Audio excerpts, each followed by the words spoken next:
Mhm. And then we move to the slides.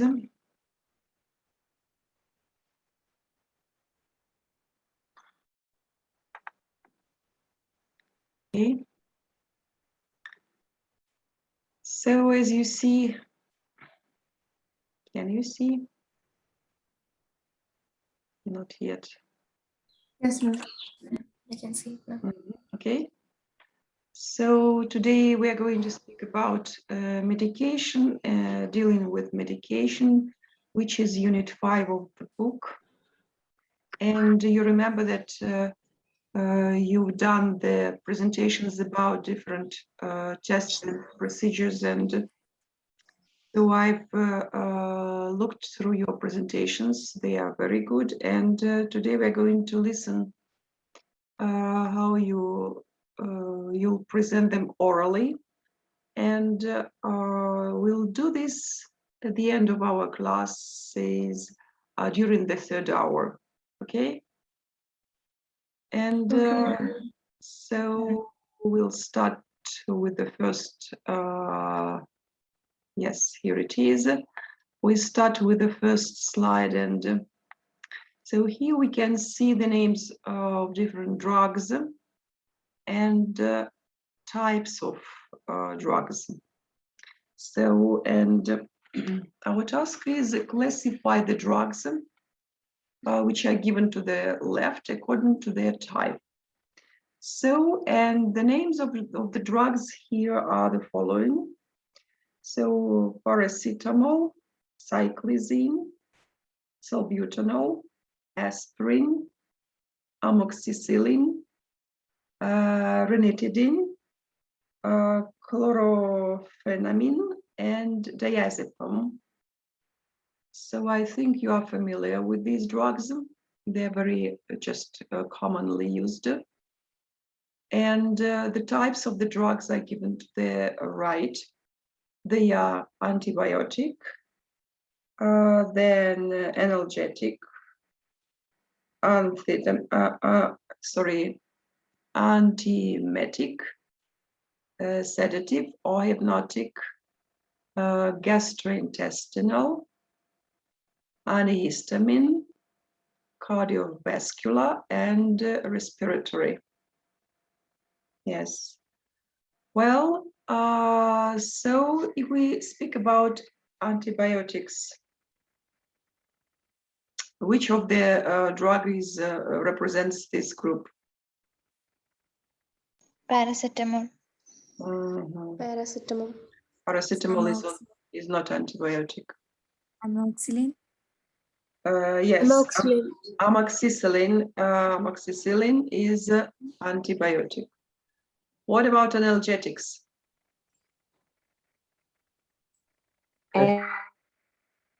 Sorry?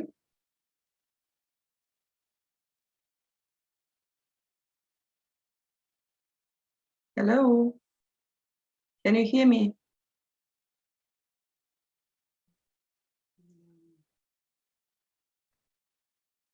Hello, guys.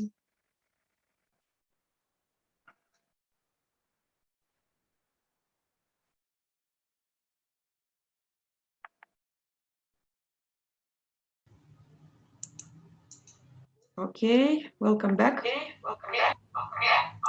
So, and we start with the current slide here.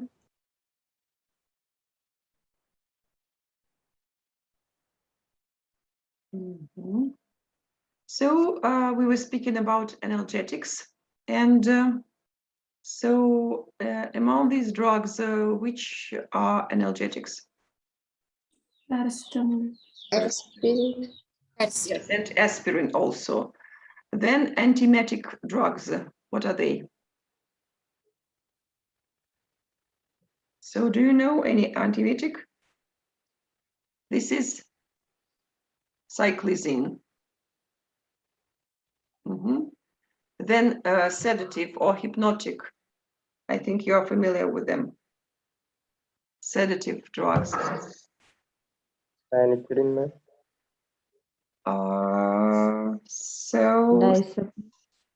Sorry? Diazepam. Diazepam, yes. Gastrointestinal.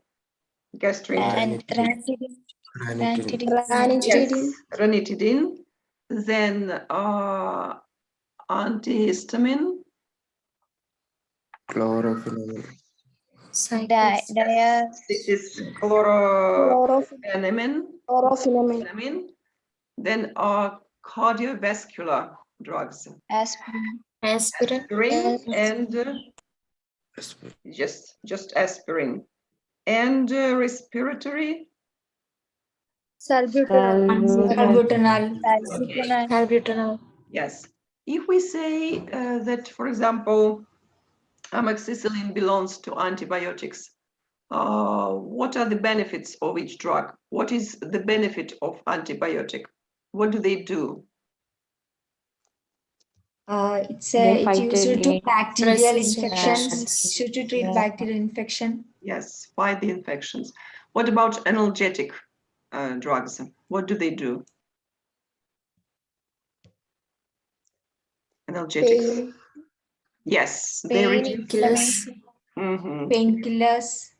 Exactly. You are right. Antiemetic. Antiemetic. Nausea and vomiting prevention. Yes, they prevent nausea and vomiting.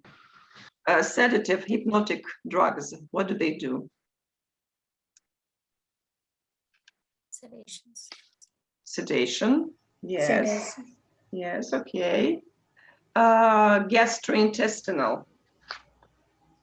Acidity. They prevent The problem is our gastrointestinal tract. Yes. So there is a problem with connection.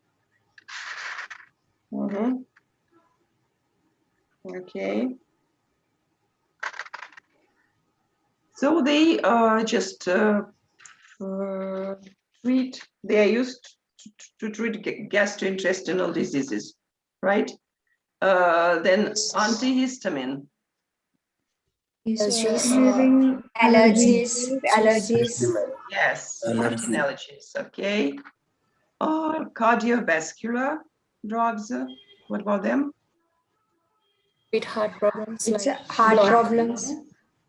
So it helps to just to thin the blood, yes? Just to make it easier to the heart to work. And respiratory drugs? Used to relieve treatment diseases of With breathing, yes, with lungs. or breathing asthma. Okay, okay, good.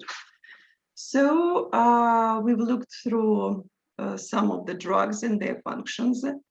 And if we look at this slide, you can see this is the logo of the organization, which is called Central Drugs Standard Control Organization of Ministry of Health of the Government of India. What does this agency do? What does this organization do? What is their function? to check the drug standards, which can be used in further future. So they will check the drug and deals with all the governmental procedures to put that drugs into the market.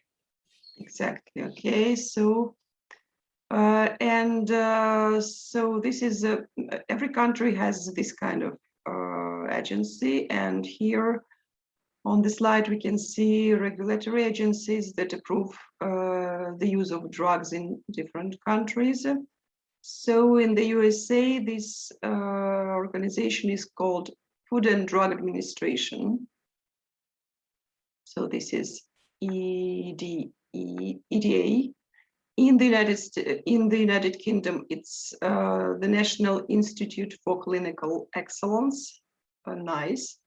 And in Kazakhstan, there is also such an agency, which is called National Center for expertise of medicines and medical devices.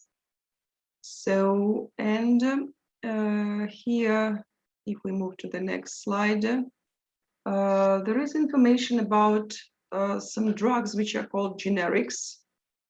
And so I guess you know what it means. A generic drug is a medication created to be the same as an already marketed brand name drug, the same in dosage form, safety, strength, the same in route of administration, quality, performance characteristics, and intended use.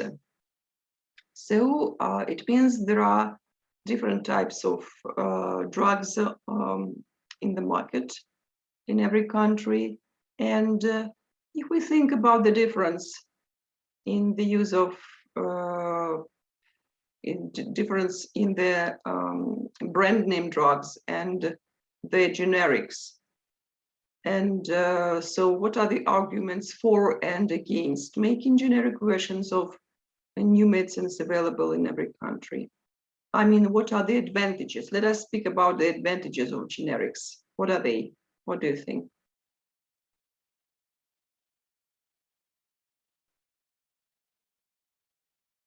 Yes, what is the main advantage in the use of generics? So, for example, we have brand name drugs and the same drug with the same characteristics, but it's not the brand name. It's not, it doesn't have the name of the brand on its package. So, and why do people just buy generics then? Yes? Sinju, what do you think?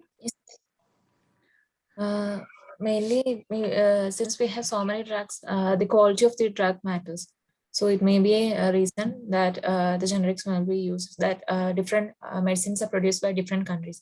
Though it is having the same name and same dosage, everything same, like the route of taking everything is same and administration is also same, the quality of drugs matters. We have to check whether this drug has made any adverse effects in the patients which they have already taken. So in prior, there are many companies which was banned because of this. Though they gave the same medicines, these medicines was not up to the rate. They formulas, everything was correct, but there were some mistakes which created some problems within the patients who administrate them. So checking that is also an important thing. So different drugs have different standards. So the doctors must choose these drugs on the standards, not on the price or anything like that. So even though they have the same formula, same dosage, same safety measures, everything, but the quality of the drugs may differ. So there are different companies, they are making different drugs for that. Okay, so the company that produces drug is just matter, yes, what is important. Okay, so Hepzibah, what do you think about this? So arguments, advantages and disadvantages of making generics. Yes, ma'am. I guess if it has low cost, so we cannot tell how they are preparing, and that is, I guess, it is not that much trustworthy, and but still we mostly use this so that even if it is the same level of people, that is, if it is rich or poor people, both can use this type of medicines because they are of low cost. That is the advantage for speaking about this. Okay. Okay, so actually, so if it is a brand and name drug, so the company that produces and does the research before producing the drug, they have a license, and when the license expires, so the other companies can just use the same the same formula to produce generics. So that makes them similar. And here are the ideas about when we compare brand name drugs and generic drugs. So in active ingredient, there is no difference. So, and as you said, so price is different. Brand name drugs are higher, are more pricey, and generic drugs are lower in cost. If we speak about insurance coverage in the USA, for example, this is so brand names covered if no generic form exists. So insurance companies prefer doctors, the doctors use generics, as you see, and because they are normally always covered by insurance. And as for inactive ingredients, which each of the drug also has, so their brand name drugs are tested and approved by the FDA. But just inactive ingredients may differ, but they are also proven to be acceptable by FDA in generic drugs. As for strengths or dosage, as you see, there is no difference, and appearance, how they look like. So brand name drugs are standard in size, color, packaging, etc. And in generic drugs, packaging and the drug itself may look different. So you see, it's not so bad. I mean, the generic drugs are the similar quality as brand name drugs.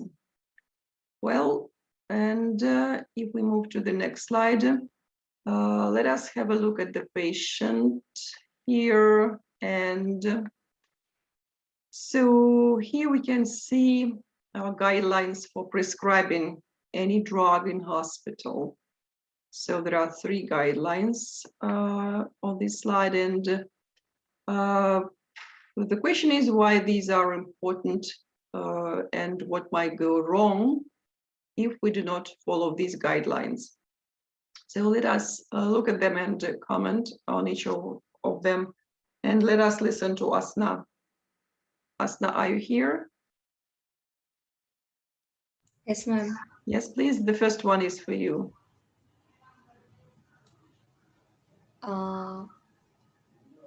Read it, please. Always consult the BNF when prescribing for children. Yes, and you see that BNF stands for British National Formulary. This is in Britain, so the guidelines for British doctors. So why is it important to consult this organization prescribing when prescribing for children?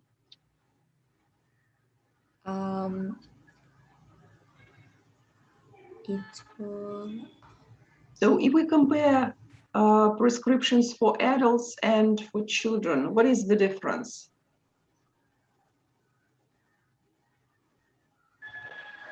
Difference between the drugs, Mm-hmm.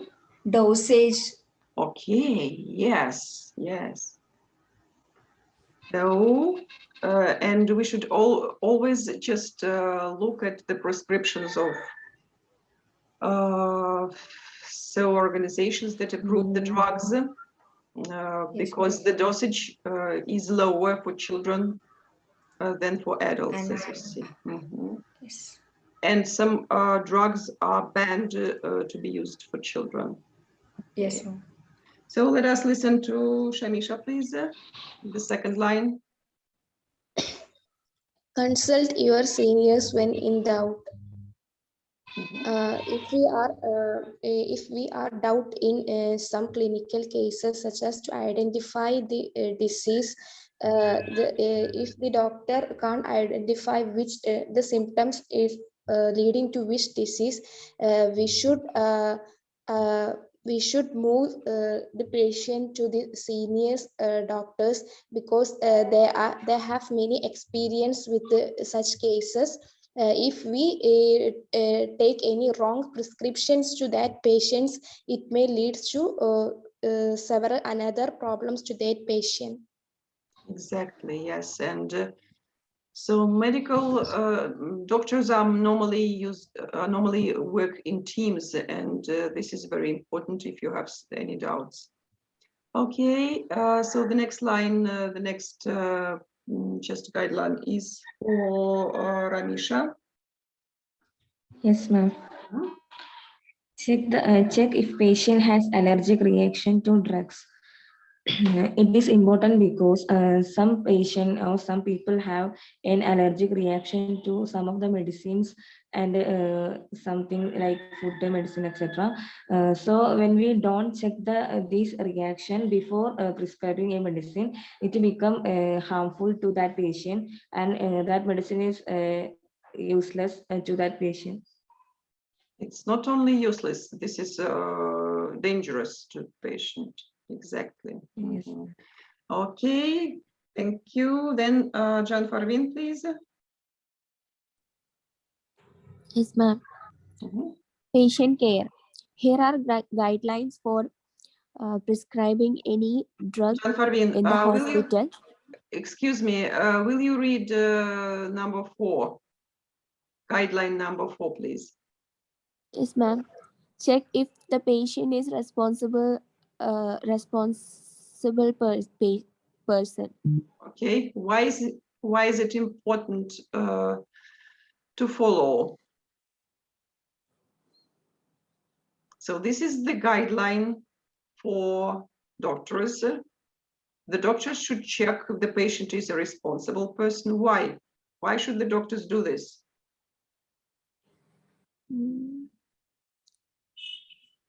Yes. What does it mean, responsible person?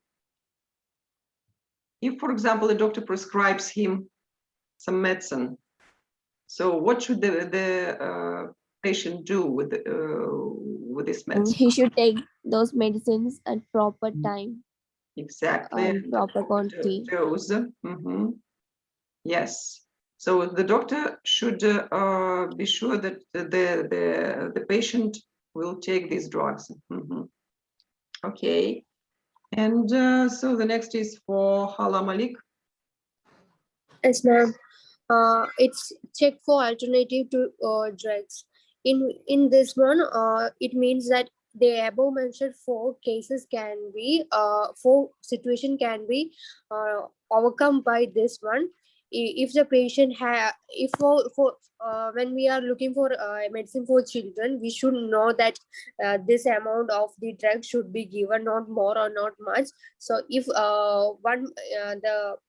the drug of one brand is not available, we can give the same drug from another brand.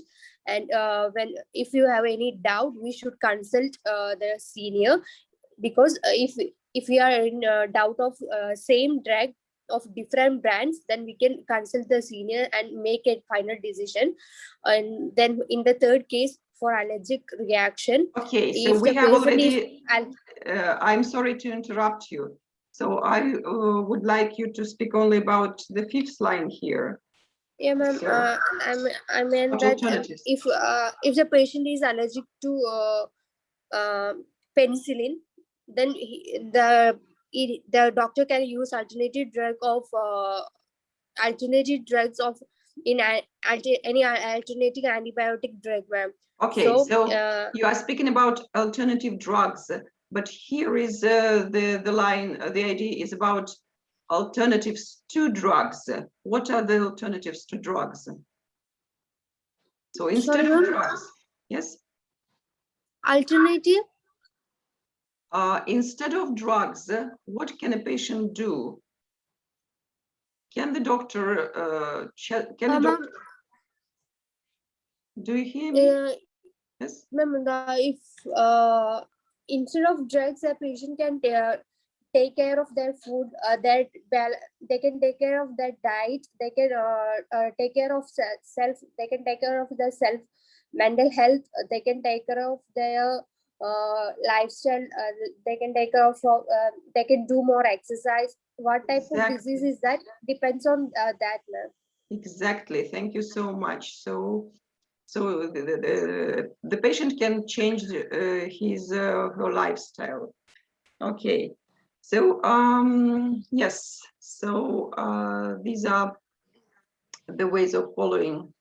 These are the guidelines for prescribing the drugs. And now I would like you to have a look at this slide. And here we can see so abbreviations which are very popular in medicine. And so we should match each these common prescription abbreviations with their meanings. For example, there is abbreviation like PO, and so this is these are the first letters of the Latin phrase. This is like let me see. They stand for the Latin phrase peros, which means by mouth, orally. Let us just, I'll give you a couple of minutes, and please do this,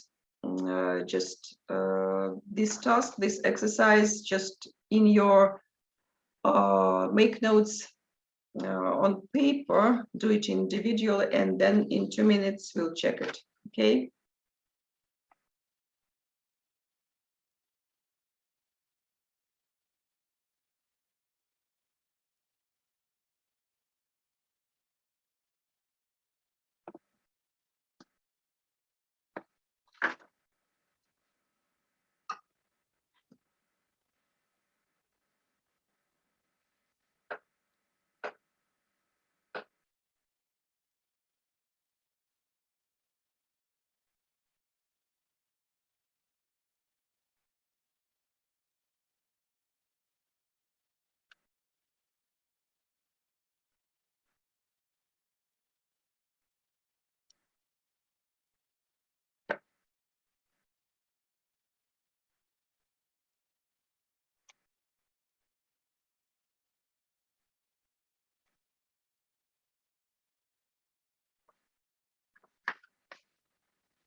Well, let us check now, and let us listen to Sultan.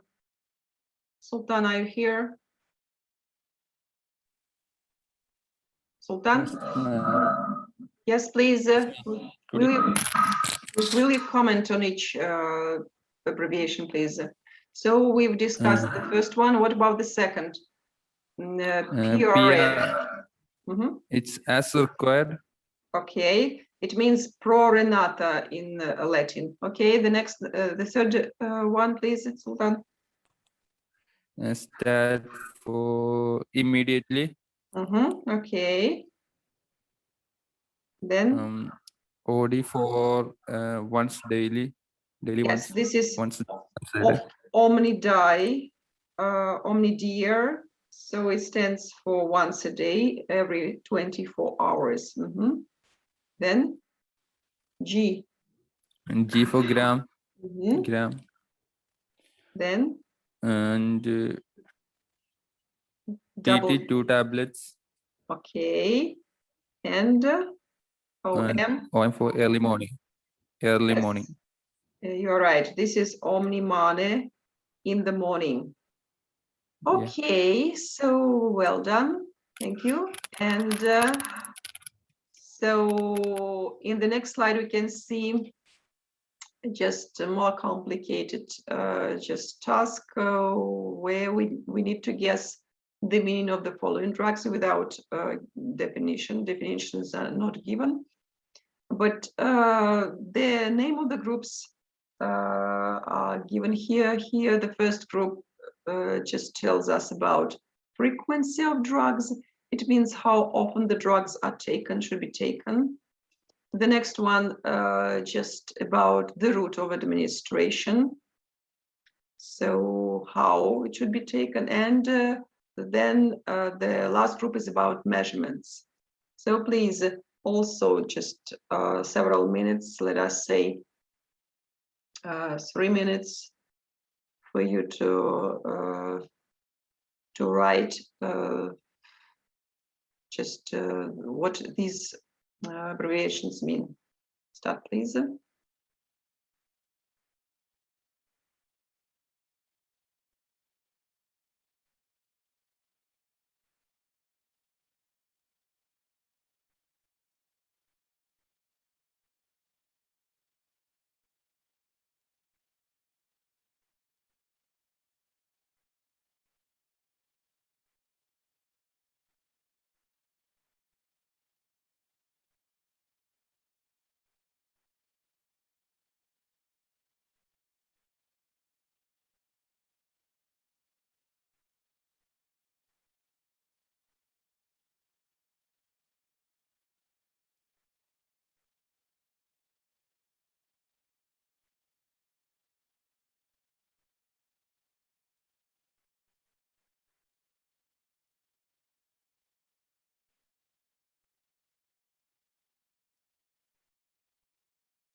Well, so let us check what we've done. So the first group, the frequency of drugs. Let's listen to Sinju, please. Yes, ma'am.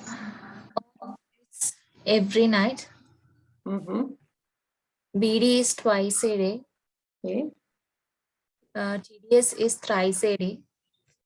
QD is quarter, so 4 times a day. Mm-hmm. 4 to 6. So the medicine should be taken within 4 to 6 hours every day, and medicine should be taken within 8 hours, and the medicine should be taken within 1 to 4 hours. It means every 4-6 hours. Yes. Mm-hmm. Yes. Okay, great. You're right. And you see that if we say ON, this is the Latin phrase omni nocte, BD, bis dier. But when we look at TDS, it has 3 words. This is ter dies sumendus, which means 3 times a day, and QDS, quarter dies sumendus, just 4 times a day. Okay, good. Now, the route of administration. Let us listen to Danish. What do these letters? Yes, ma'am. IV means intravenous, and IM means intramuscular, and SC means subcutaneous. PR means per rectum, and the INH means inhalation. Ma'am. By inhalation. NEB means nebulizer. Exactly. Good. And so measurements is for Ashwati. Ashwati? Yes, Hello. ma'am. Yes, please. What do these letters stand for? UG means microgram. MG means milligram. ML means milliliter. Yes, this is about the dosage of drugs. Okay. Yes. Well, and as we see, so we have about only 1 minute, and it makes sense to take a break, and then we'll continue in